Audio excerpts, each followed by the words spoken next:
Hello ladies and gentlemen, I am BorderWise and welcome back to RTS commentary and the second part of the little skirmish game with Age of Empires 4.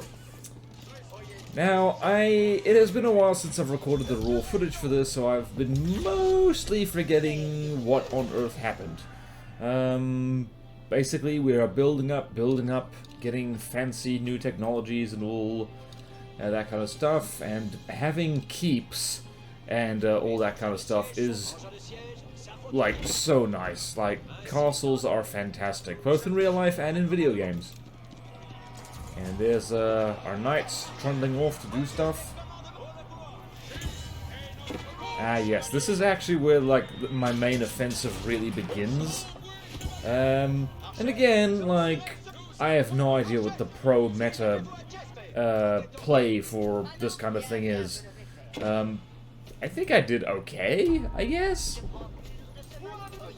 What's interesting, though, is that, like, the instant you destroy buildings, the AI kind of just immediately rebuilds it as much as possible, which is pretty groovy. And yeah, wow, just thinking of sacred sites is that how you need religious units to capture it is just, well, that explains why we couldn't just capture them. Oh, so much French. So, one of the comments on the part 1 of this, which I found very funny, was like, oh, you feel French? Oh, I hope you get better soon.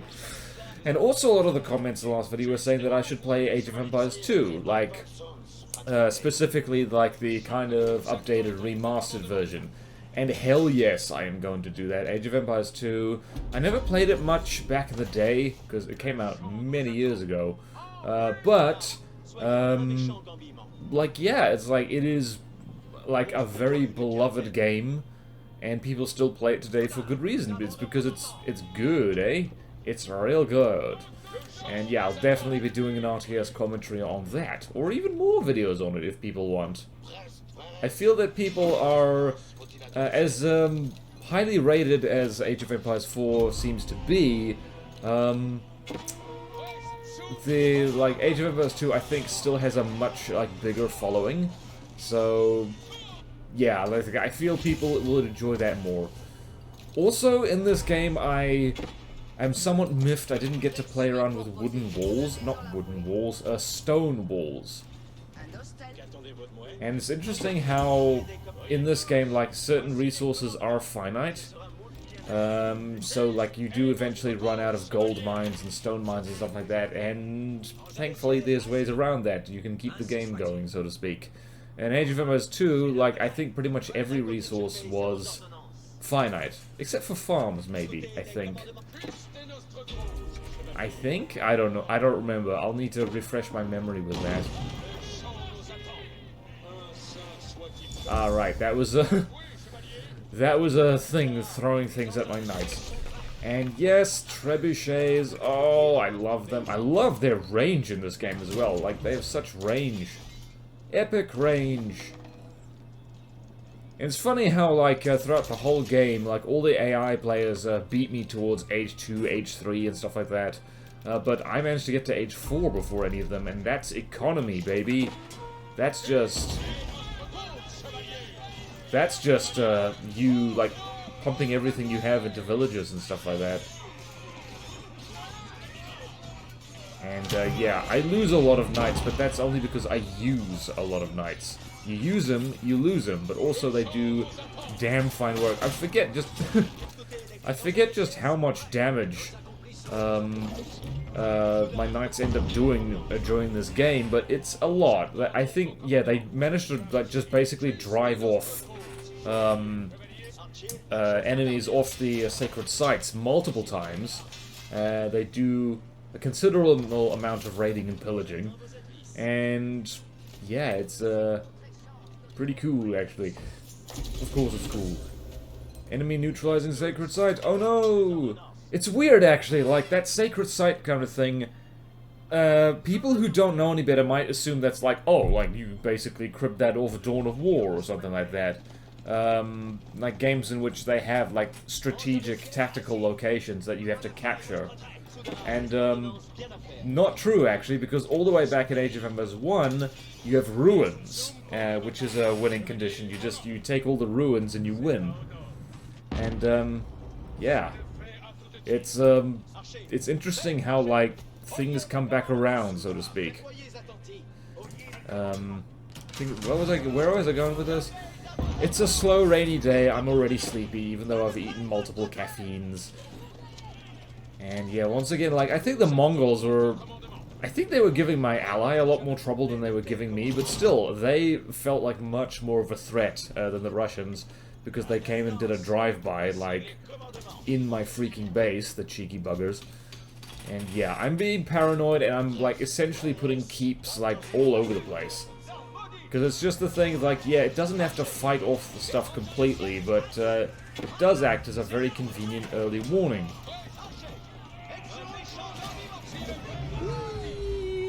Trebuchets. I love the animations in this game as well. Like, it's interesting to see just... I guess this is basically like Age of Empires 2, but it's on a much bigger budget. So, yeah, very, like...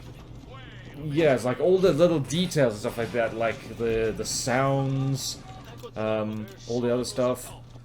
Yeah, I feel Age of Empires 2 was perhaps a little bit better at communicating to the player what the hell was going on. Yeah. Also, I didn't use crossbowmen much. I was focusing on the knights, I think. Yeah, I was focusing on knights and infantry.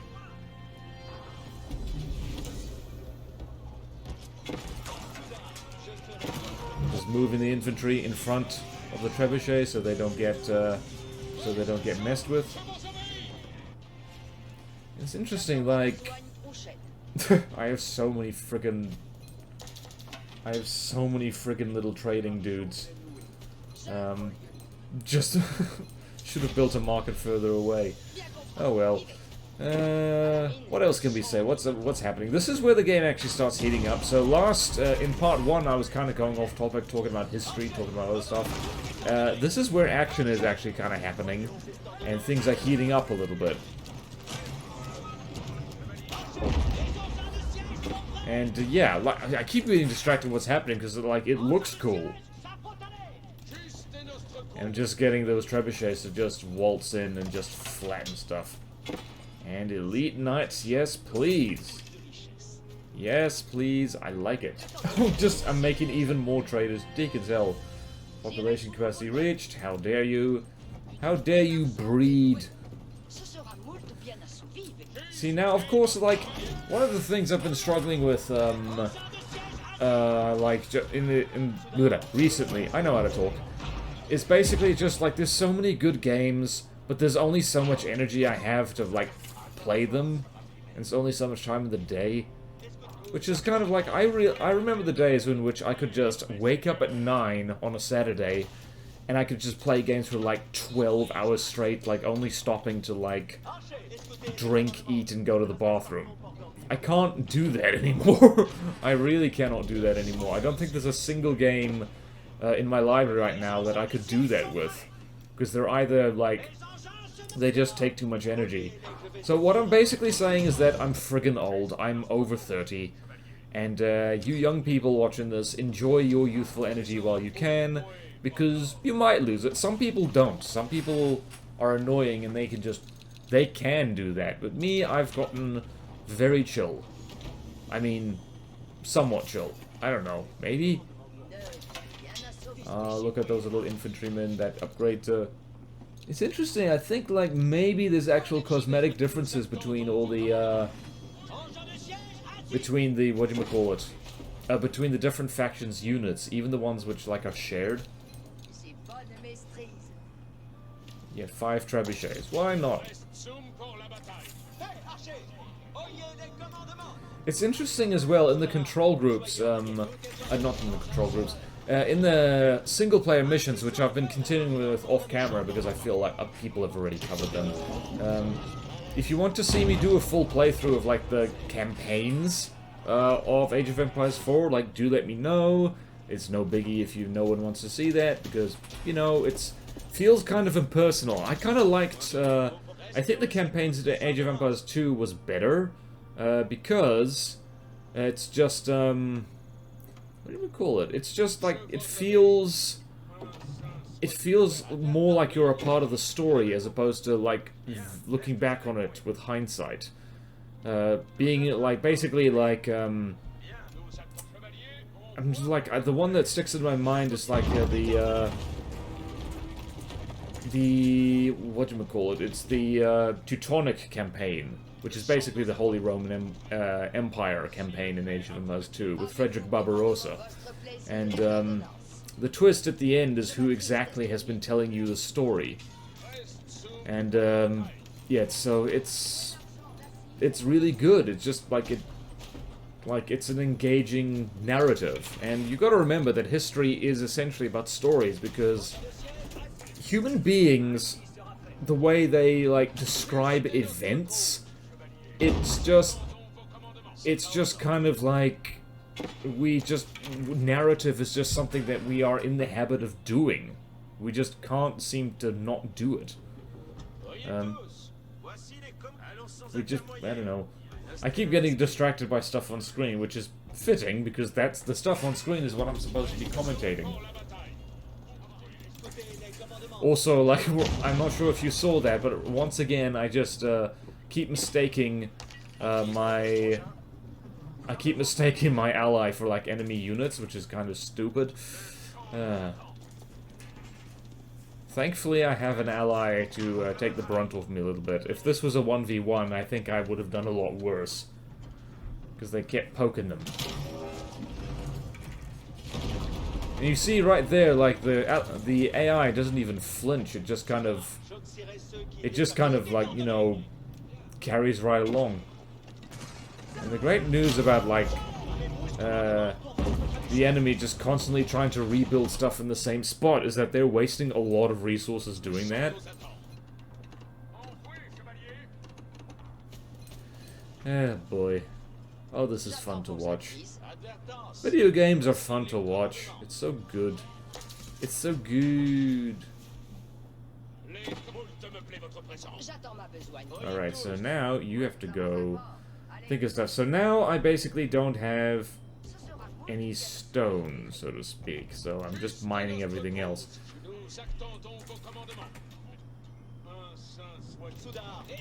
Wait, no. I do have guys mining stone. I'm not even paying attention to my own footage. So looking back in hindsight, yeah. Looking back on this footage, it's basically just them trying to essentially just build the same building over and over again, and the Trebuchets just keep destroying it. Which I think is draining their bank account significantly. Also, I should have been a bro for my friggin' whatchamacallit, for my ally, and just put a gate in my little fence.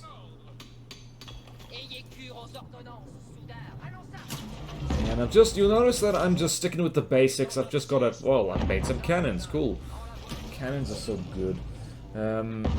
Yeah, so yeah, that is the other thing the French in Age of Empires 4 is good for, apparently. And once again, I tried to attack my ally, because I can't tell the difference. I think making one of the enemies red and my ally green was perhaps not my best move. Well, orange, I guess. Because I am colorblind, and I'm having trouble seeing the difference between them. Which is silly. Oh boy. Oh dear. Silly, silly me.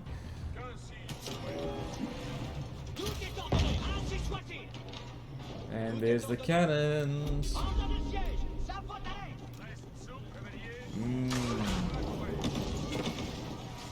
And that's me. Now I'm heading over to help my ally a little bit. Even though it looks like they don't need me. No, they do need me. They need me very much. Oh, look at that. Whee! It's interesting how the AI doesn't react to me just lobbing stuff at them with trebuchets. I guess they have other things to worry about. And dead. They also don't seem to build walls either, so I wonder what difficulty, I guess people can tell me.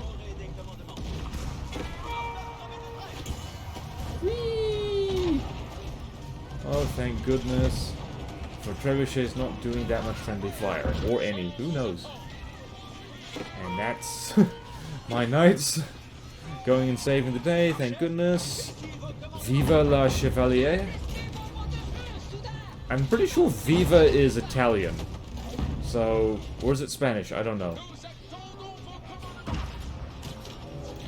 Ooh, yes. Landmarks.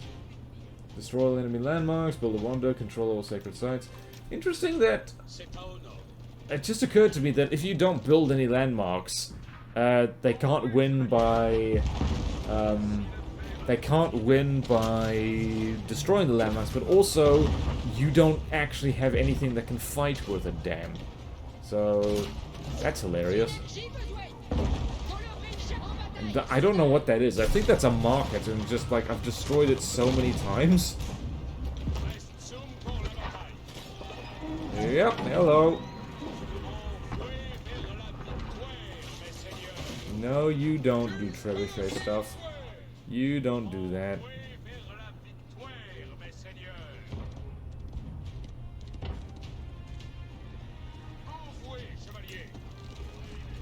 Yeah, knights are just running around, keeping things busy.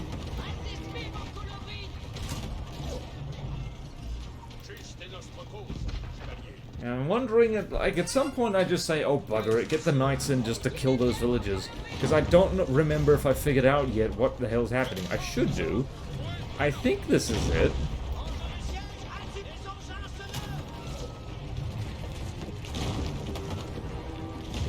I think, are you figuring it out past BorderWise? It's funny how the AI does that.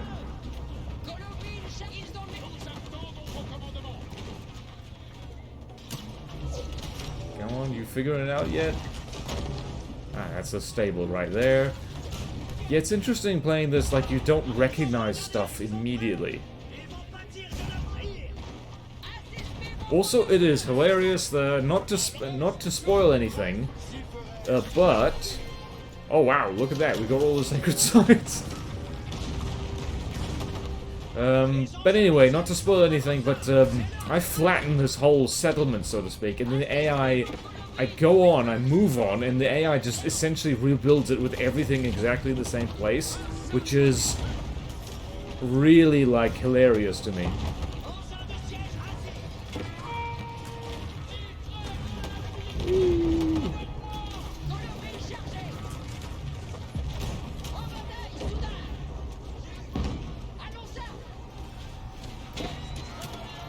Whee! And that's me doing a flank. I'm trying to flank using cavalry, which is hilarious and cool. And cannons doing stuff as well. Oh, what the hell is that? Is that more cannons? What is that? Wakey wakey. Whee! Yeah, and dismantling knights like that is precisely why spearmen is something you should keep around.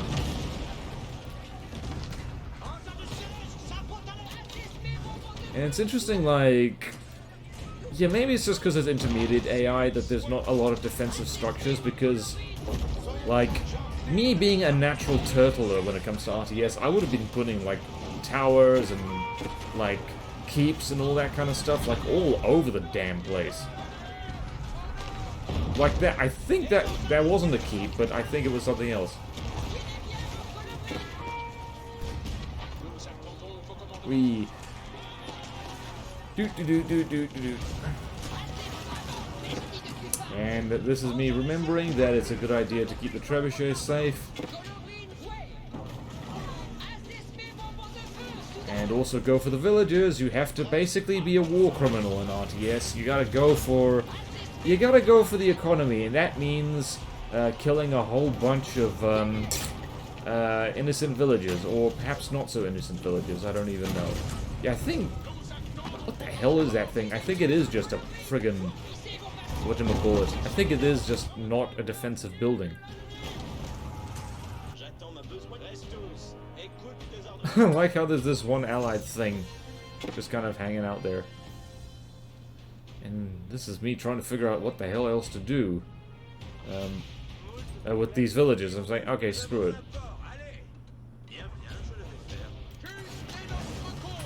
And this is me just, I guess, just escorting them. Oh, interesting. That is what I'm doing. And yep, there's the keep. Immediately being attacked by that wooden fortress. I need to play as the Russians because, like, goodness knows, I just want to put wooden fortresses, like, all over the damn place. Because that'd be hilarious. And there's a relic. And there's other things. And the enemy's busy over there, and it does not matter one bit. Allies under attack. Don't worry, though. It is quite nice how the villagers can just keep beavering away and you don't need to pay attention to them right up until they get bored and stop. And by get bored and stop, I mean they just do stuff. And at this point, I thought I was done here. I legit thought that that was it. That was all I needed to think about. But nope. Nope, nope, nope. Destroy the enemy landmarks, 4 out of 7, which means the Mongols are, yeah, the Mongols are flagging. Or are they?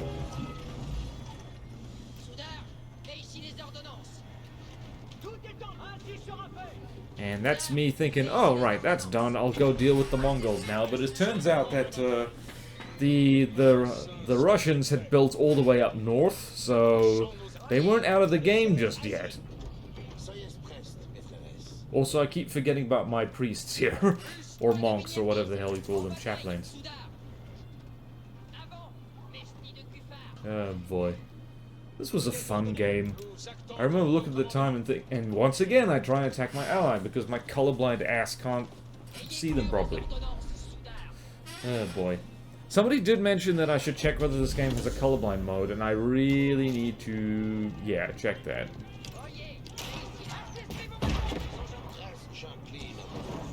Oh yeah, wow, it's like, looks like the Teutons also have cannons.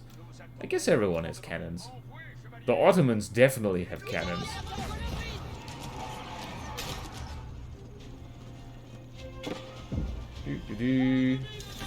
Whoops.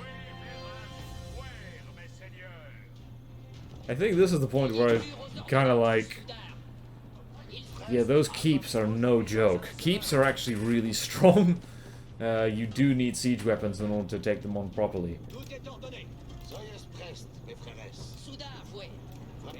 Oh, yes. What was that? Oh, yeah, I was started to saying at, like, a long time ago. Although it was probably a few minutes ago. It's just basically how even in the tutorials they teach you how to use control groups. Because it's just, you know, so useful. Like, you gotta tell the players how to do it. Also, I have so much damn food, it's not even funny. And Elite Knights! Flower of French Chivalry! And yeah, they've rebuilt this entire damn town just while I'm here.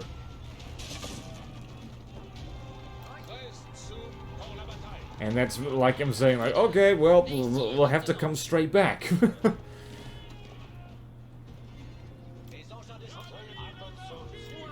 Oh boy. Also, it's weird that, like, the cavalry seem to be pretty good against buildings in this game.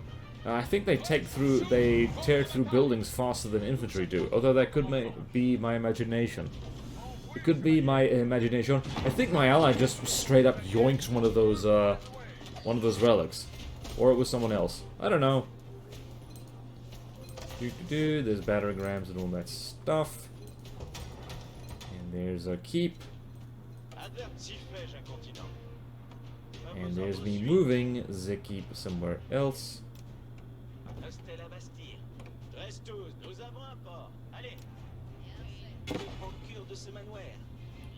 And there's that, and there's that. I keep falling silent because I'm just watching what's happening here and thinking to myself, like, this was fun. This is where the fun really happens.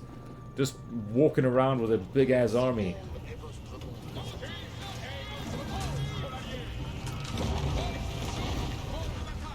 And it's like, well, you rebuild your stupid settlement, well, I'm just gonna have to destroy it again, aren't I?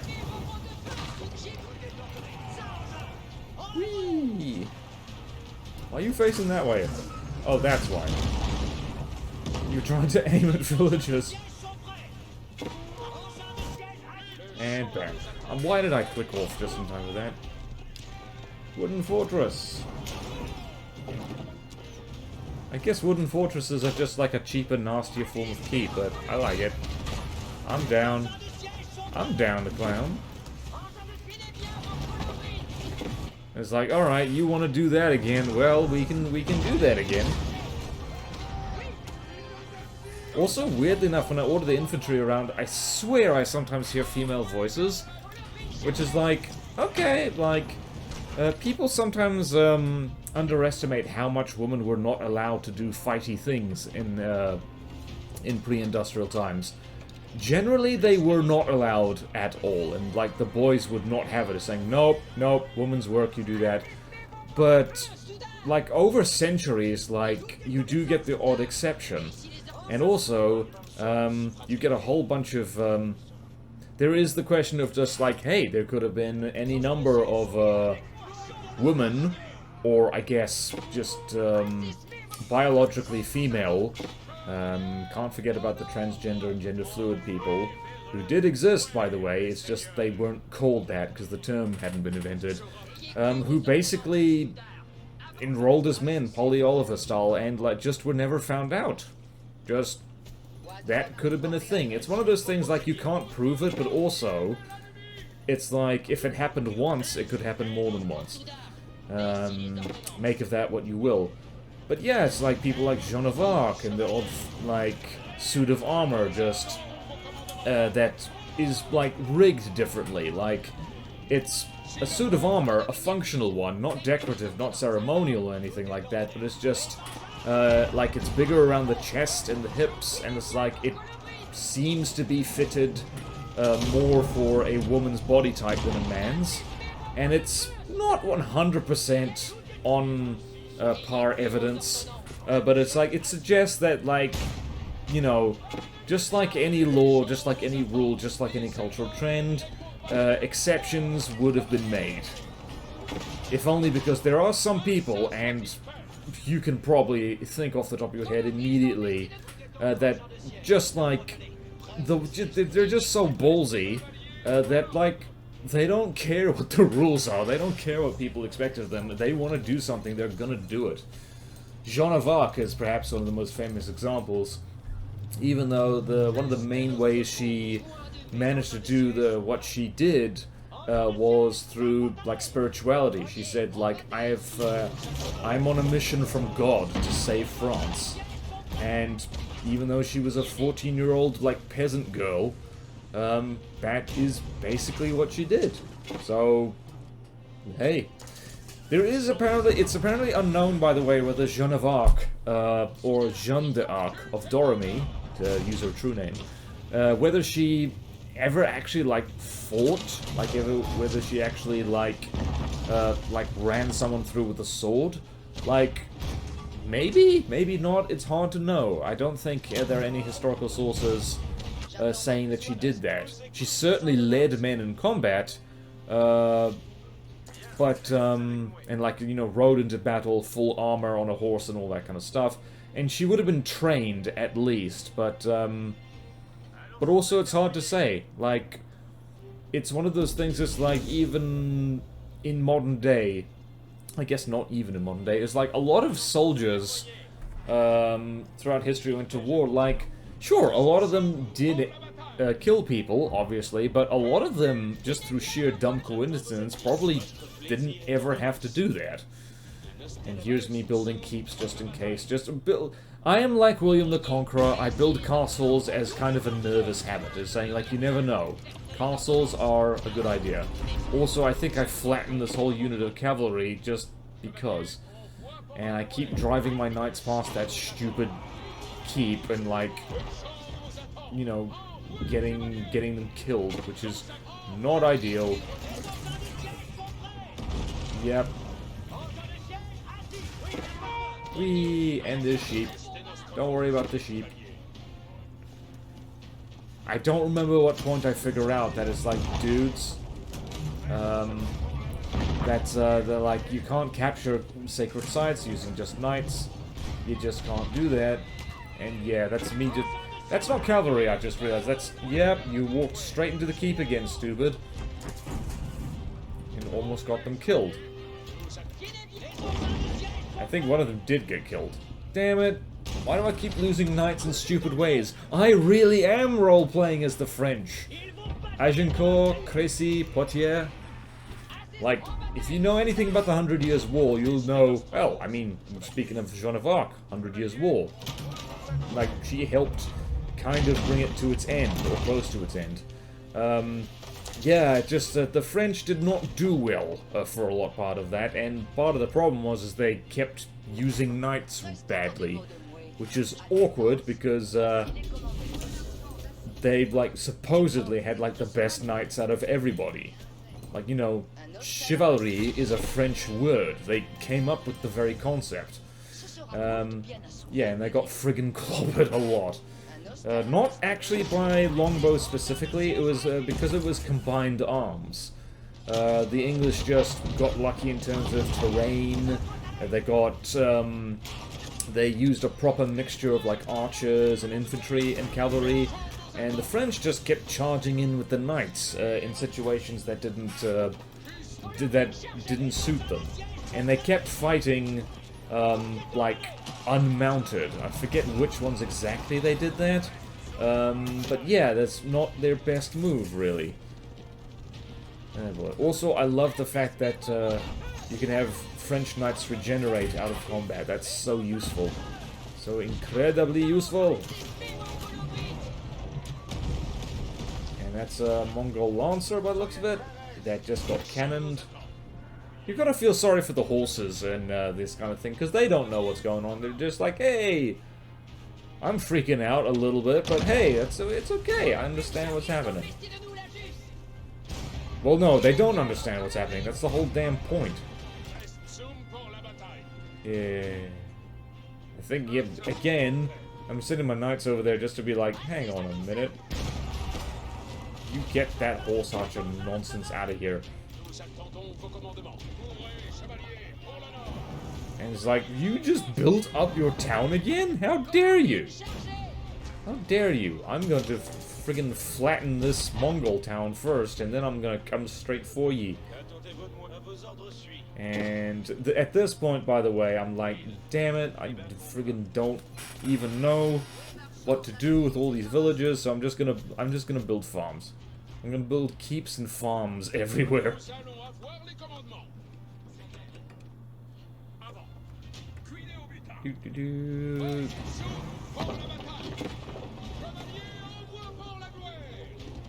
And flatten the town center again. Because the friggin' Russians, man, they just stopped. And now we're doing the thing again. So really, the lesson here is, like, kill the damn villagers. Because they keep rebuilding stuff over and over again. Sure, they burn all their resources doing it, but, that's cold comfort because it means it takes forever to kill them.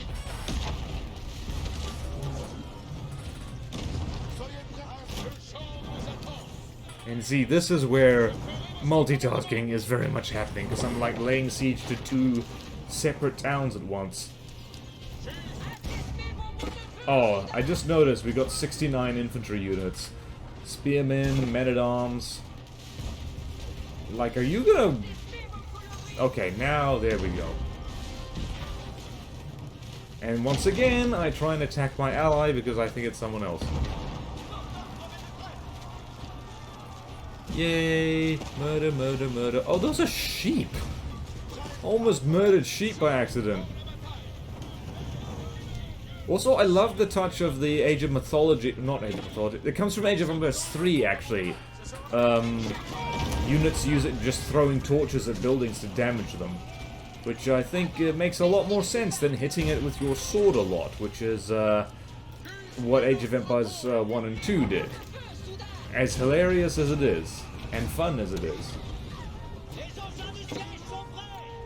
Like, do I go on the rampage yet? I'm already on a rampage, what am I talking about? The French! There is much French happening. There is much French happening right now. Look at how much French is happening. Whee!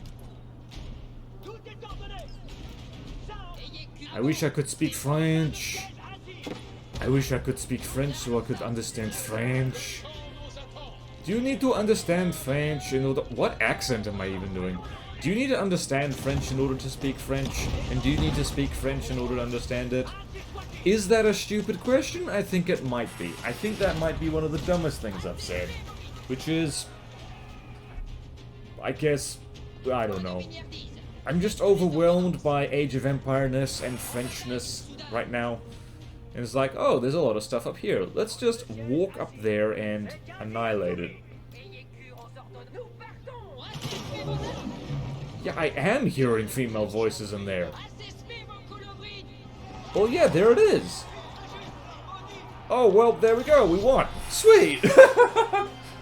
I think we just killed the last villager. So yeah, convenient. I hate how that tune is almost but not quite the old Age of Empires theme. So yeah, that does it for this little skirmish game that was over an hour long. Goodness knows this took a long time. So yeah, that does it for this little RTS commentary, this little two-parter, Age of Empires 4. Let me know if you want more of this. Let me know if you've got any other RTS commentary suggestions. Because I'm game, I'm down, like I'm rediscovering my love of this genre. It's hardly relaxing, but it's good fun. It's very satisfying when you win. And absolutely crushing when you lose, but never mind. So, thank you all so much for watching. Please like, comment, subscribe if you want to see more videos like this. Support me on Patreon, or YouTube membership if you like. It really helps, and there's fun perks in it for you. Thank you to all my current supporters, and I will see you next time in RTS commentary. Farewell.